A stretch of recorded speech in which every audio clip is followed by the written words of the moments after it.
Bulletin की शुरुआत करते हैं। राजस्थान में निवेश के लिए बनाए गए सकारात्मक वातावरण के सुपरिणाम अब सामने आने लगे हैं। अब तक 15 लाख करोड़ रुपए से अधिक एमओयू पर हस्ताक्षर भी हो चुके हैं। इसको लेकर अंतर्राष्ट्रीय कंपनियों की सप्लाई चेन का विश्वसनीय साथी बनने के लिए राजस्थान उत्सुक है। रिपोर्ट देखिए।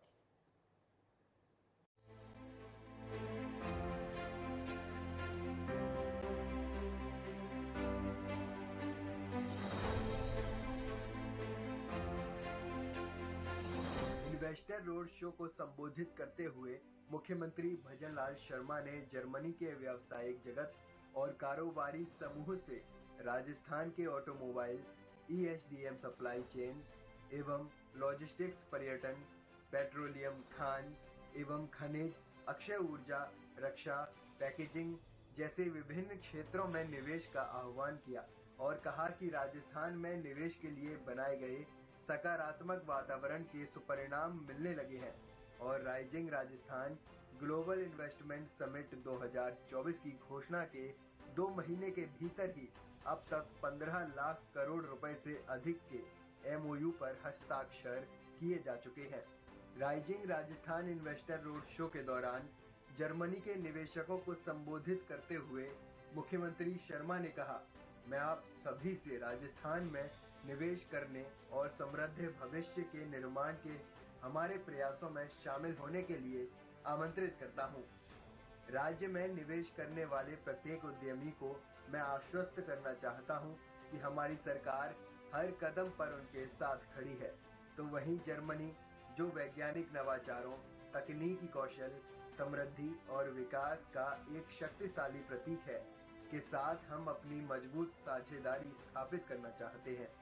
Rajasthan rising Rajasthan investor road show के दौरान जर्मनी के निवेशकों को संबोधित करते हुए मुख्यमंत्री भजनलाल शर्मा ने कहा, मैं आप सभी से राजस्थान में निवेश करने और समृद्ध भविष्य के निर्माण के हमारे प्रयासों में शामिल होने के लिए आमंत्रित करता हूं।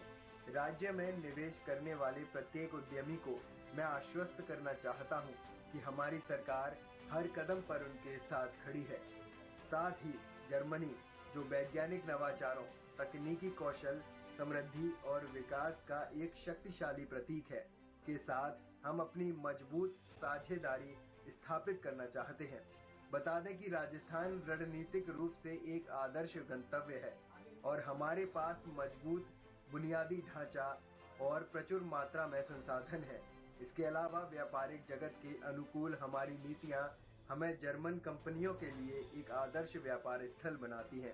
राजस्थान एक आदर्श सप्लाई चेन डेस्टिनेशन पर बोलते हुए उन्होंने ये भी कहा कि भारत को वैश्विक कंपनियों के लिए एक सप्लाई चेन डेस्टिनेशन के रूप में देखा जा रहा है और अपनी सक्रिय और विकासोन्मुखी नीतियों के कारण राजस्थान भारत में इन कंपनियों का विश्वसनीय भागीदार बनने के लिए तैयार है। आपके निवेश को समृद्ध और सुरक्षित बनाने के लिए राजस्थान सरकार हर कदम पर आपके साथ है। साथ ही जर्मनी के निवेशकों को राज्य के अक्षय ऊर्जा क्षेत्र में निवेश हेतु आमंत्रित करते हुए मुख्यमंत्री श्री शर्मा ने ये भी कहा कि 2031-32 तक राजस्थान अपनी अक्षय ऊर्जा उत्पादन क्षमता, जो फिलहाल 28 गीगावाट है, से बढ़ाकर 115 गीगावाट करेगा और इसके लिए 5.4 लाख करोड़ रुपए से अधिक के निवेश की आवश्यकता है। जर्मनी, जो अक्षय ऊर्जा के क्षेत्र में वर्ल्ड लीडर है, राजस्थान में सौर और पवन ऊर्जा क्षेत्र में परियोजनाएं शुरू कर सकता है। म्यूनिख में आयोजित इस इन्वेस्टर रोड शो में राजस्थान सरकार ने Albatross Projects, FlixBus, Partex NV, Beuli Technics, जेएमबीएच और इंगोस्मिट्स जैसी कई बड़ी जर्मन कंपनियों के साथ एमओयू पर हस्ताक्षर किए। ये कंपनियां रक्षा, मोबिलिटी, आर्टिफिशियल इंटेलिजेंस, ऑटोमोबाइल और कौशल विकास क्षेत्रों जैसे क्षेत्रों में काम करती हैं। इसके अलावा इस दौरान मुख्यमंत्री शर्मा के नेतृत्व वाले प्रतिनिधिमंडल ने जर्मनी के निवेशकों, व्यापारिक समूहों और इनोवेटर्स के साथ भी बातचीत की और उन्हें राजस्थान में निवेश हेतु आमंत्रित किया। I think what I wanted to really say is that Rajasthan is so ready and welcoming for everyone who wants to invest invest in any kind of tourism. Adventure tourism, we are going to have a new policy soon. Rural tourism also. You know, we talk about forts, palaces, we talk about wildlife sanctuaries, but there is still a lot more. Nowadays, people travel, like RPG said, for food. People travel for just doing workshops, they want to learn different handicrafts and arts, just so much. People travel to just see museums. They travel for a particular interest that they have. All of that is there in Rajasthan. And so it's easily accessible. We have airports, we have the most amazing roads, we have the infrastructure, we have a railway network, we have everything that there is. We have incredible shopping also. Because if you see the kind of things we have, the handicraft industry, that's got a lot of potential also. So anybody who would like to collaborate in that area, we would really be happy to do that as well. Possible because of his efforts, the way he wants Rajasthan to be on the world map. It is already there, but there is so much more yet to achieve. So I'd really like to thank our Honorable Chief Minister for having made the effort himself. You have a lot of chief ministers, heads of state and heads of many countries who don't really make that effort. We have our Honorable Prime Minister Shri Narendra Modi ji, and now we are so honored and very, very lucky to have in our state our Honorable Chief Minister Shri Bhajan Lal ji doing that. So it's great to be working with him and his team. Hotels, you will see it in homes. And when I say now a new tourism policy is going to include a lot of experiences, homestays, people's homes will open up, we are going to encourage that. Because I think now the tourist doesn't want to only stay in 5 stars and 7 stars. Yeah, that is a segment where people just want to come, they want to experience that and only that. But there is also a traveler who wants to stay in somebody's home, who wants to visit a village, who wants to experience a different kind of India, a different kind of Rajasthan. We are going to be doing that also. So right now, I would say is the right time. Opportunities are immense. So, what are you waiting for? I think please come to Rajasthan. Not only visit, please visit and please encourage other people to visit. Because even though you are here in however numbers that you're here, you people can be our ambassadors, our voices for Rajasthan. I would really like to request you to go and talk about Rajasthan.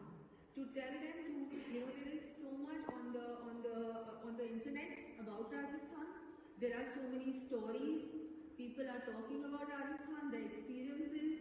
Now the internet is, I think you don't need anything else. You just Google something and there is everything there for you to see. Please do that and encourage your friends, people you know. Here we are talking to all of you, but we really hope and kind of expect you to go back and whatever we said today, whatever you have heard, whatever we have spoken about, please go and talk about it. I think with that I sum up my speech, and I really would encourage all of you to try and come to Rajasthan, invest in Rajasthan, talk about Rajasthan to everyone that you know. I think, like I said, you are our ambassadors in Germany now, in Bavaria, and it's so great, so lovely to have met all of you. But I hope this shouldn't just be a 2-day meet. This is something which is continuous, because tourism is something that never ends. There's always something new that is coming up. So thank you so much for listening to me, and we really hope that the Rising Rajasthan Summit in December, you will also be a part of that, you will participate in that, and we'll have an even more incredible Rajasthan and a beautiful relationship between your country and us. Thank you.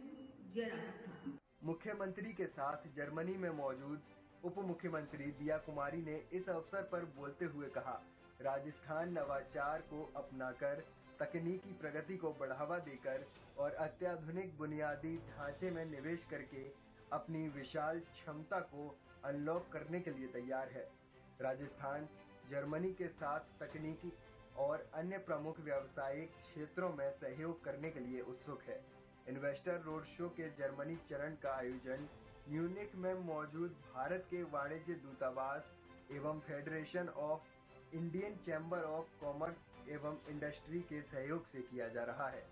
FICCI rising Rajasthan global investment summit 2024 का industry partner है। इसके अलावा PwC India इस investment summit का knowledge partner है। Bureau report, साधना plus news.